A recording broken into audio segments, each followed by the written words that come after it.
Koneksi antar materi modul 31 pengambilan keputusan. Mengajarkan anak menghitung itu baik, namun mengajarkan mereka apa yang berharga atau utama adalah yang terbaik. Teaching kids to count is fine, but teaching them what counts is best. Kita tidak hanya mengajarkan teori atau melatih kecerdasan otak saja, tetapi yang lebih berharga adalah mengajarkan mereka kecerdasan hati, kemanusiaan, kepedulian, dan cinta kasih. Prinsip pengambilan keputusan ada 3, yaitu berpikir berbasis hasil akhir, berpikir berbasis peraturan, berpikir berbasis rasa peduli. 3 prinsip ini memiliki pengaruh yang kuat pada lingkungan kita. Utamanya prinsip berbasis rasa peduli, membuat keputusan dengan mempertimbangkan kebaikan dan rasa kasihan serta kepedulian. Tidak melulu didasarkan pada peraturan. Bahkan, peraturan bisa sedikit dilenturkan dengan adanya prinsip kepedulian. Guru berkontribusi besar dalam pengambilan keputusan di dalam proses pembelajaran, di mana guru menjadi pemimpin pembelajaran, mampu menentukan arah dan tujuan pembelajaran yang akan dicapai serta mengendalikan situasi pembelajarannya. Guru melaksanakan langkah pengambilan keputusan dalam meramu pembelajaran yang berpihak pada murid. Kegiatan pembelajaran akan bermakna dalam lingkungan yang nyaman dan aman. Guru mendidik dengan menggunakan sistem Among yang berdasar pada asih, asah, dan asuh, care and dedication based on the love, dengan bersendikan pada kodrat alam dan kodrat zaman demi kemerdekaan murid. Education is the art of making men ethical. Pendidikan adalah sebuah seni untuk membuat manusia menjadi berperilaku etis. Kutipan dari George Wilhelm Friedrich Hegel.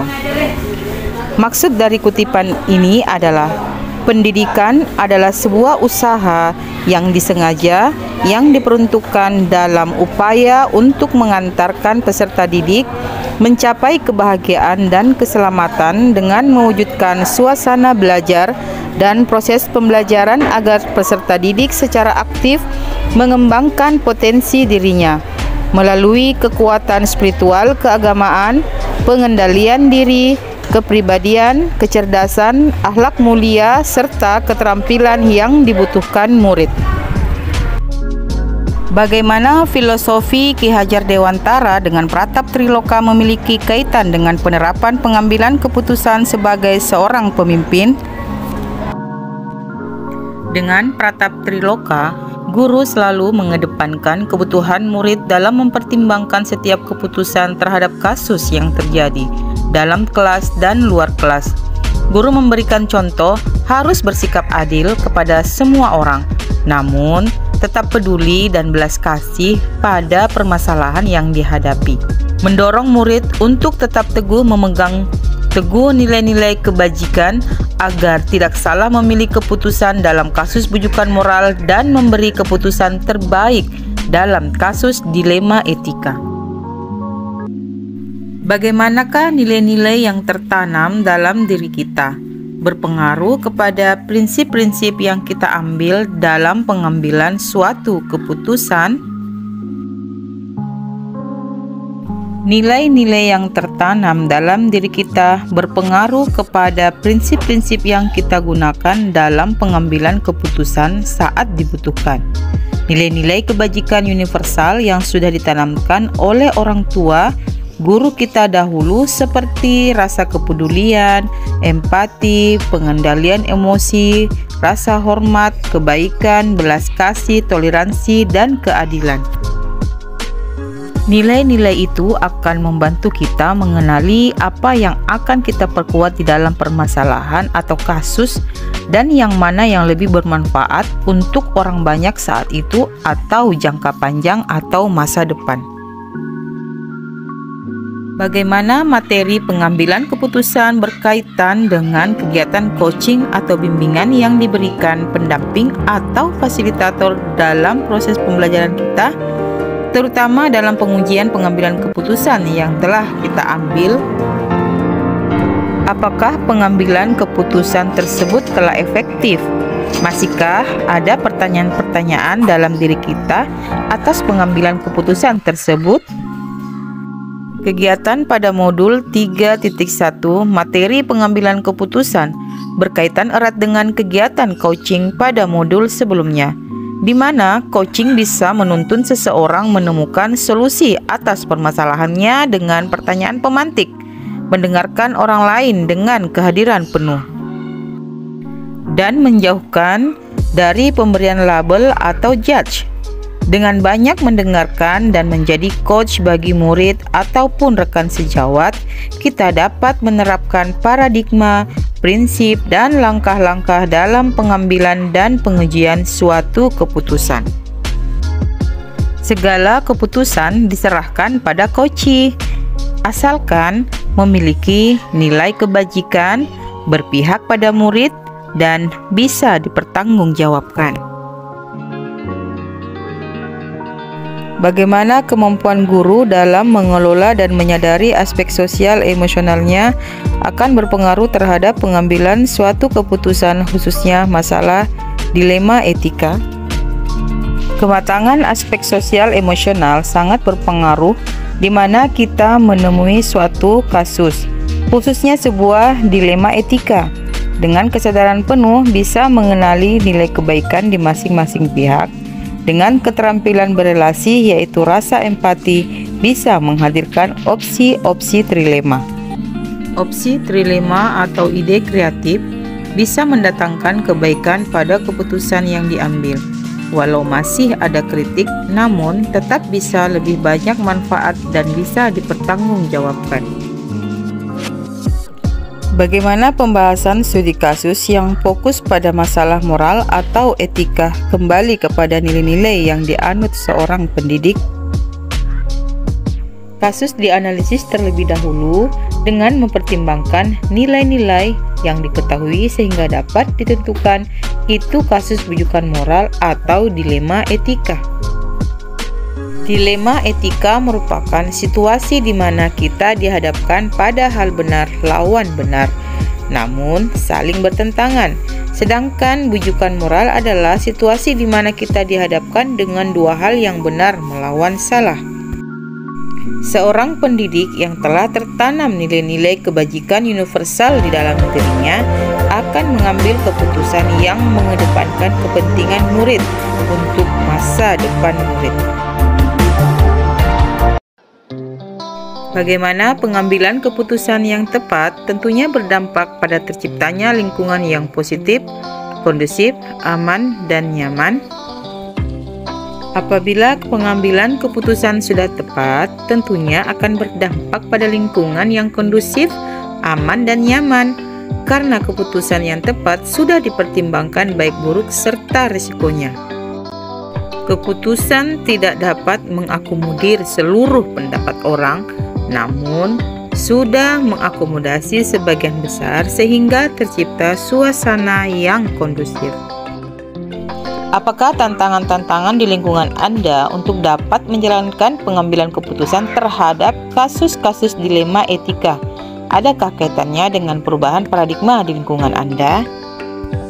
Tantangan yang ada seperti berbeda pemikiran dan cara pandang atau paradigma dalam suatu masalah, utamanya kasus dilema etika, sehingga dalam pengambilan keputusan juga berbeda. Contoh perubahan paradigma adalah keadilan lawan kasihan. Masih ada di lingkungan saya memihak pada keadilan sedikit kasihan karena prinsipnya berbasis pada aturan dan hasil akhir. Namun sebagian besar memilih paradigma keadilan lawan kasihan yang menempatkan kasihan demi kepentingan murid atau berpihak pada murid, namun bisa dipertanggungjawabkan. Apakah pengaruh pengambilan keputusan yang kita ambil ini dengan pengajaran yang memerdekakan murid-murid kita? Bagaimana kita memutuskan pembelajaran yang tepat untuk potensi murid kita yang berbeda-beda? Pengaruh pengambilan keputusan yang kita ambil sebagai pemimpin pembelajaran haruslah berpihak pada murid. Dengan pembelajaran berdiferensiasi bisa mengakomodasi kebutuhan belajar murid yang berbeda-beda. Ini menjadi keputusan yang tepat untuk potensi murid kita yang berbeda-beda. Hal ini juga memberikan kemerdekaan belajar bagi murid, karena murid tidak dipaksa lagi mengikuti kemauan dan cara dan gaya belajar guru, melainkan mengikuti cara dan gaya belajar murid-murid.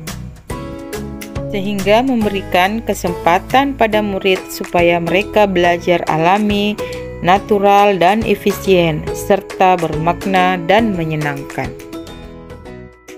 Bagaimana seorang pemimpin pembelajaran dalam mengambil keputusan dapat mempengaruhi kehidupan atau masa depan murid-muridnya?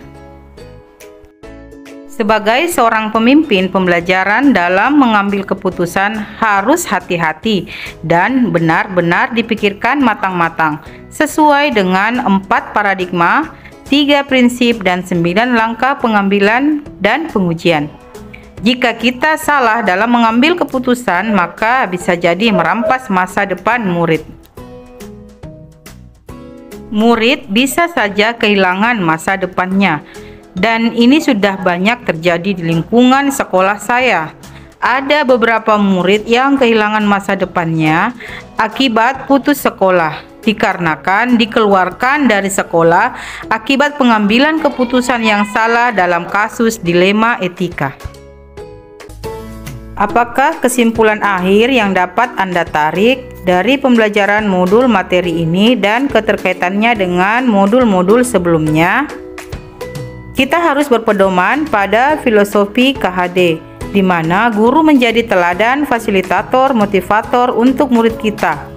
Nilai dan peran sebagai guru penggerak menjadi warna yang sangat mempengaruhi pandangan guru dalam pengambilan keputusan. Kepiawaian seorang guru dalam menjadi coach bagi guru lain juga sangat membantu rekannya dalam menemukan solusi dengan mengambil keputusan yang tepat, serta keterampilan sosial emosional menjadi filter dan mesin kendali dalam menjalankan 9 langkah pengambilan dan pengujian keputusan, baik bujukan moral maupun dilema etika. Sejauh mana pemahaman Anda tentang konsep yang telah Anda pelajari di modul ini, yaitu dilema etika dan bujukan moral, 4 paradigma, 3 prinsip pengambilan keputusan, dan 9 langkah pengambilan dan pengujian keputusan? Adakah hal-hal yang menurut Anda di luar dugaan? Saya mampu membedakan antara bujukan moral dan dilema etika. Hal yang di luar dugaan di awal saya pelajari ini, saya terjebak dalam menentukan sebuah kasus antara bujukan moral ataukah dilema etika. Ternyata yang dilihat adalah pengambilan keputusannya, bukan pada kasusnya. Sebelum mempelajari dilema etika, keputusan yang saya ambil cenderung kaku karena hanya berbasis aturan, sehingga saya merasa untuk melenceng dari aturan sangat sulit. Ketika mempelajari ini, ternyata ada kalanya kita perlu melenturkan sedikit aturan untuk manfaat yang lebih besar. Sehingga paradigma pengambilan keputusan sangat penting.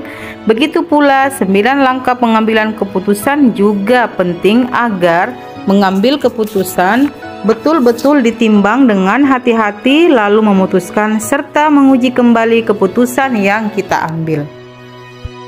Bagaimana dampak mempelajari konsep ini buat Anda? Perubahan apa yang terjadi pada cara Anda dalam mengambil keputusan sebelum dan sesudah mengikuti pembelajaran modul ini? Setelah saya mempelajari modul ini, saya mampu membedakan setiap kasus yang saya temui apakah termasuk bujukan moral atau dilema etika. Selanjutnya, saya mengetahui paradigma pengambilan keputusan dan menerapkan pada kasus yang saya temui, serta menggunakan 9 langkah pengambilan keputusan. Serta prinsip pengambilan keputusan yang memiliki 3 unsur pengambilan keputusan. Saya menjadi tidak kaku dan diktator lagi buat murid, namun mampu melihat sisi positif dan manfaat dari kebenaran yang ada dalam sebuah kasus. Seberapa penting mempelajari topik modul ini bagi Anda sebagai seorang individu dan Anda sebagai seorang pemimpin? Menurut saya, sangat penting. Karena materi ini sangat membantu saya melepaskan belenggu kekakuan dalam mengambil keputusan, digantikan kepedulian dan rasa empati bagi murid, demi keberpihakan pada murid, nilai kebaikan dan pertanggungjawaban. Dengan pelajaran ini, saya bisa menjadi pemimpin yang menuntun murid ke arah keselamatan dan kebahagiaan mereka untuk masa depan mereka.